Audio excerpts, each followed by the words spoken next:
Okay, one last shot at this. I thought I'd do it with the number, an actual numeric value for these things. So in part A, we had v initial going from 2 meters per second to 4 meters per second. That's the new v initial. The original acceleration and the new acceleration are both equal to g, and they would like to know by what factor does the time change by. All right, so we're going to find the two values separately. We're going to find delta t. All right, so we're going to look at what delta t is equal to, and then we'll find out what delta t prime is equal to off to the side, and then we'll compare the two.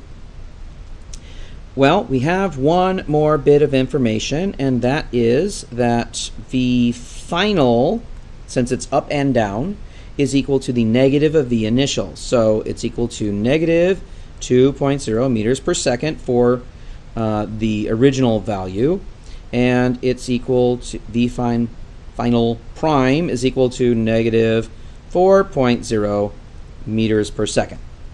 All right, we would like to know the time. We've got a velocity, a final velocity, and an acceleration. We want a time. That means VVAT. So V final is equal to V initial plus acceleration multiplied by time. That means that find delta t.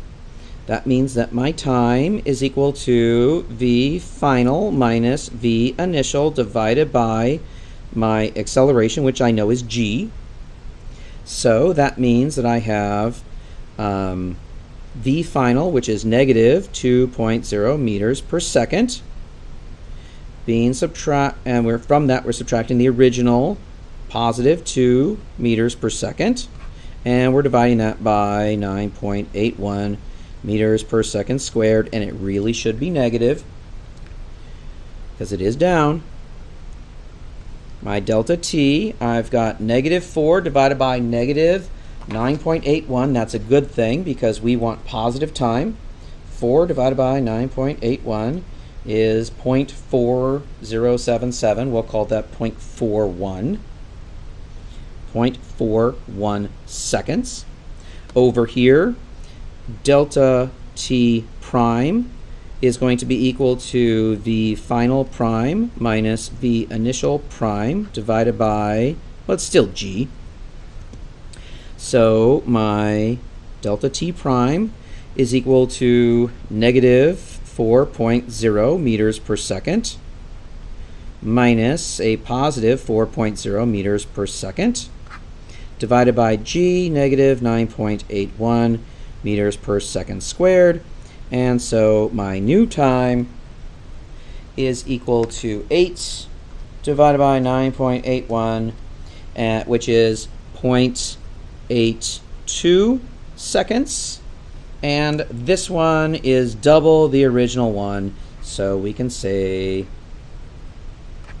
that it doubles. Right. We can do the same thing for the maximum height, and the same process will work, and we'll end up seeing numerically that it changes to quadruple of what it was originally.